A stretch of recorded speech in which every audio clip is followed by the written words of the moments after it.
Wolves look set to make their first acquisition of January, and it's not what people obviously expect to come into it. I think everyone wanted a midfielder, everyone wanted a centre back, and one that could come in and start. But no, it's a winger. His name's Chiquinho. I went on YouTube and watched some videos, and it was pronounced with an S. Don't know if it is, but yeah, Chiquinho's coming in.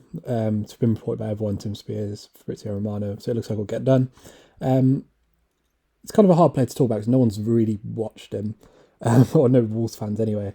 Ask Zach Larry on Twitter. If anyone doesn't know, Zach Larry's a really good journalist and does a lot of stuff with Portuguese football and stuff. He said, I like Chiquinho a lot at Estoril. He's very raw, but he's clearly got a lot of talent and has good physicality, which is nice to hear. And look, Wolves' record with these sort of guys where like no one knows anything about them and we bring them in, it's really good. Even the ones that didn't work out, like Vitinha and Pedro Gonzalez, have gone on to have really good careers. Reinier Nuri's done really well, Max Kilman. Even Totti Gomez, who we bought out of Estoril like we are with Chiquinho, looks promising. So I kind of trust the club's recruitment. And according to Tim Spears, it's 3 million. Although I think the add-ons rise it to 5, but it's kind of a low risk signing. And there's not really many stats about him kind of out there for us to look at. But, 9 starts, 3 goals and assists, pretty promising for a guy that's not really played a lot of senior minutes, albeit is about to turn 22. But I think some of the interesting things, like Zach said in his tweet, there's a lot of things about his defensive side of his game. He's got 29, he's got a 69% pass completion rate, which is pretty bad. For context, I think Adama Traore's is 71.2, and we all know how terrible he is on the ball. But someone that's, for a winger to have 23 successful tackles in 800 minutes is good. A lot of wingers won't put up that. 5 yellow cards as well. I think Roman Sace, who everyone considers kind of one of those guys that gets booked a lot, only has 2. It shows he puts himself about. But look, I'm not going to speak too much about him because I don't know about him. I'm sure a lot of the Portuguese journalists will put out stuff on Twitter that we can read, and we'll just see in it. It's kind of, this feels very Pedro Neto taking a punt on a young guy. And the thing is with January, right? Obviously, the January window is really hard to buy, but for these sort of players, it's actually probably the best time to buy players because, if you're Estoril, kind of a smaller club in Portugal, and you're getting offered £3-4 million for a guy that's not even a regular starter, he hasn't started every game for them or anything. They're probably looking at it and going, you know what, it's probably worth taking. Whereas Wolves are probably looking at it and going, his value is going to go up over the next few years. We might as well just buy him now in January while we can't really improve any of the area of the 11. Like, I think the reason Fosun haven't gone out and bought a big player, it might just be because they're stingy, who knows, but I think they're looking at this 11 and going, it's maximising its potential right now. It's 8th in the league. Let's not upset it. And also, there's not like a clear upgrade in the 11. So, like, obviously the back three's all been amazing. I know Sace is at AFCON right now, but he's going to come back in like a week or 2. I think they're looking at it and go, we can't really buy a starting centre-back. There's no point buying one for depth. Obviously, Jose Sar's been brilliant. The full-backs, we've already got depth there. Central midfield's the big one for me, but Bruno's not going to switch to midfield 3. And Moutinho and Neves are both clear starters. So I don't think they see that as an imminent improvement in the start. Jimenez and Fabio are obviously rotating.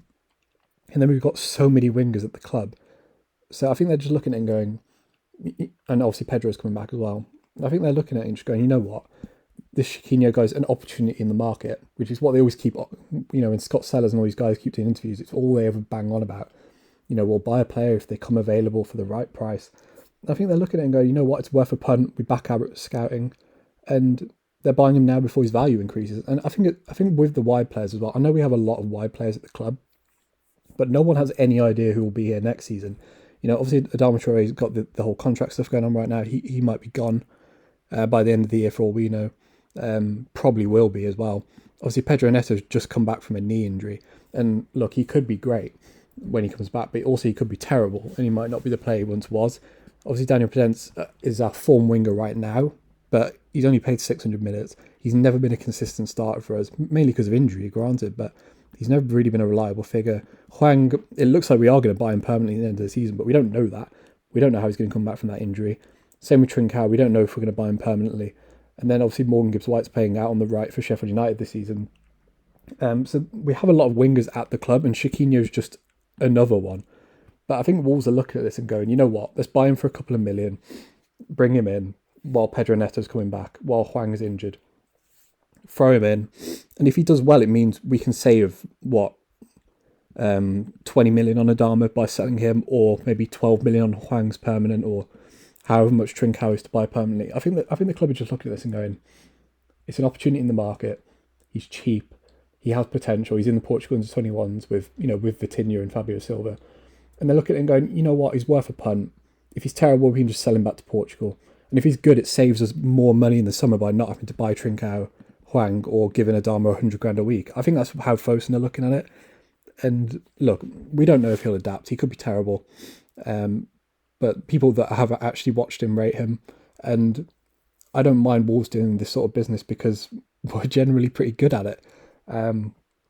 With our track record of buying players in this bracket from this sort of market. So I have no issues with this signing. Obviously, everyone wants a first team signing, but the first 11's working right now. They probably don't want to upset the balance. And I'm excited to watch him. This is I remember everyone moaning when we signed Neto and Jordan for 8 million quid, and Pedro's probably worth 30 now. So I don't mind Wolves making these sort of deals, and yeah, hopefully it works out. And it's always exciting signing a winger anyway. But yeah, personally, I think that'll be our last signing of January. I think Chiquinho's going to be our only signing. I don't think we'll buy anyone else. But look, maybe he'll come in and score a couple of goals, and he'll carry us up the league a little bit. Who knows? But yeah, I'm interested to see. So yeah, if you enjoyed the video, subscribe to the channel, like the video, and yeah, peace.